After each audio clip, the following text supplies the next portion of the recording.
Greetings one and all, this is Rhythm Works and welcome to my channel with some more Fallout 4 action for you all, coupled with a Deaf Insomniac's apology. What do I mean by that? Well, I'm going to let you know. First of all, the apology goes out to two fellow YouTubers, and they are Jay Blaze and also Kate Sakuraba.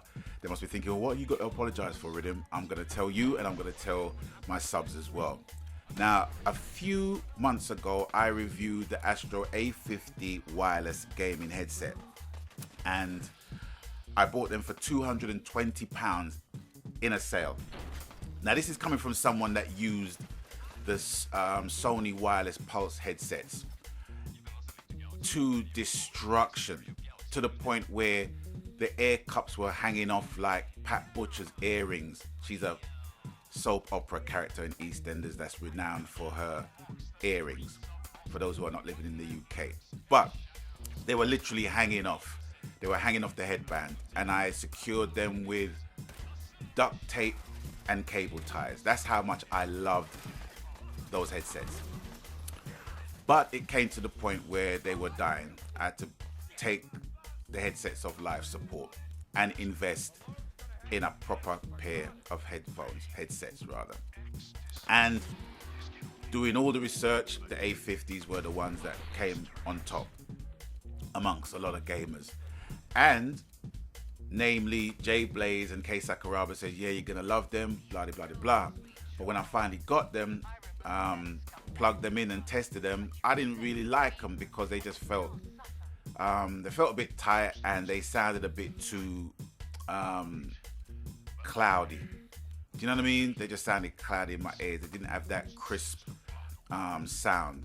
Even though they had 3 settings on the headset, they just sounded dull to me.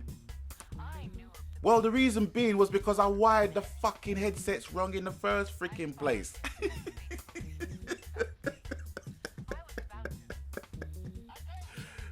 It basically states that the output of the headsets has to be optical because it has an optical connector from the base of the headset to your optical connection in the back of the PS4, and you have to output all audio. Because another problem that I had was like actually trying to isolate the game and isolate the game chat, and that wasn't happening because every time I turned down the game, I turned down the game chat as well, and that's because I had the wiring all wrong, fucked up. But now, oh my god, the sound quality is absolutely superb, absolutely superb. You know, playing Destiny, the sound is awesome to the point I had to turn it down. You know, and these are the wireless ones. These are the ones that don't have a mixer. So I can imagine how the ones with the mixer sound, but I just didn't want to be tethered to anything.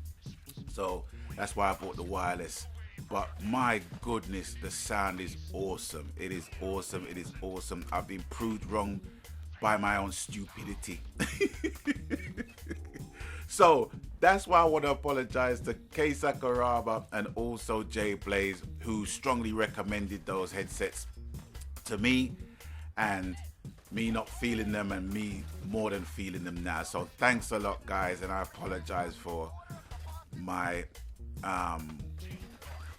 non-correctness in actually wiring the freaking thing up properly. Anyway, what's next up? A word of thanks to one of my fellow squaddies, one of my fellows on your 6 squaddies, Hitman69. I want to thank that dude for flushing my social life down the freaking Swanee with this game, Fallout. Thanks a lot, Hitman. Thanks a bunch. This game was a game that I just was not interested in when it first came out. Fallout 1, 2, 3, Vegas, was not interested. The open world thing didn't really appeal to me. I think the only thing that remotely resembled an open world, which I was mad about, was Metal Gear Solid. That was the only one. And probably a bit of Hitman. But, you know, none had more reverence than the Metal Gear series. But since I started playing this, I've not put it down. And the reason being is that its achievement and progression are the main hooks of this game. Obviously, when you start the game, you're gonna start out with nothing, absolutely nothing. But then when you go to certain places and you finish your main missions and your side quests and stuff like that, and you pick up stuff and you craft stuff, there's just so much to this freaking game, and I'm a virgin to the series. There's no doubt about it. But I get it. I totally understand why this is regarded as a cult classic. Bug, glitches, and all. You know, I totally get it. And usually my gaming session starts proper from like around 6:30, 7:30, and it ends like around 11:30, 12:30 at the latest. My last session ended at freaking 3:20 in the fucking morning, man. Yes, 3:20 in the morning, thanks to this game and thanks to Hitman 69. So thanks, man. Thank you very much. That's it. My social life's gone down the swaddy. But like someone says, it's not a game you play, it's a game you live, man. It's a game you live, and I totally understand that. I'm loving it. I'm loving it. I'm loving it. Ordered the season pass with it as well. I've got that in my hard drive, ready and waiting. Okay, next up, I want to talk about EA. The EA, the company that I call the Goodfellas company. Doesn't matter what you buy. If you want to buy a little bit of a game, in order to get, you know, the enjoyment you want to get out of a certain game, you got to pay the odds. And why do I call them the Goodfellas game? Because they just have the attitude of fuck you, pay me. Fuck you, pay me. That's their attitude. Do you know what I mean? That company has decided to release UFC2. UFC2. Not a game that, you know, I'm too hot on. But they decided to release, or they're planning on releasing UFC2. And it's the team, it's EA Canada, EA Montreal, I do believe. The same company that brought out Fight Night Champion. And upon the news of the release, impending release of the game, every single comment section that I've seen that relates to this piece of news has always been met with, please bring out another Fight Night. Please. Fuck this game, bring out Fight Night. Now, you know, I'm not hating on the game. I'm not hating on anybody who loves the game, UFC. But to me, you know, playing a game with two men riding on the floor doesn't really appeal to me much. You know what I'm saying? It just has that homoerotic vibe. And I'm not a homophobe, but that's what it just looks like to me. I like the art of pugilism, you know what I mean, where skill is involved. Back in the day when World of Sport used to be on with Dickie Davis on a Saturday afternoon on ITV. Now there's me showing my age. And Kent Wharton basically commentating over a fight with Big Daddy and Giant Haystacks and Kendo Nagasaki and Mick McManus. And yeah, you know what I'm saying? Let's kill it. I'm really showing my age. And, you know, later on, you know, WWE or WWF, that was in the 90s, used to be on Sky a lot. That was okay, but now, you know, I'm too grown. I'm too grown. You know, I'm old school. I like my pugilism. They need to bring out some iteration of the Fight Night series. I'm not caring if the fighters are not licensed. Do you know what I mean? You know, yeah, they can bring up their creativity to a point where, you know, they build and develop Muhammad Ali or Mike Tyson and give them other names and things like that. We're not stupid, you know, we know who is who and who is represented by who in certain games, do you know what I mean? But because of licensing and copyright, I guess, they have to go around the issue.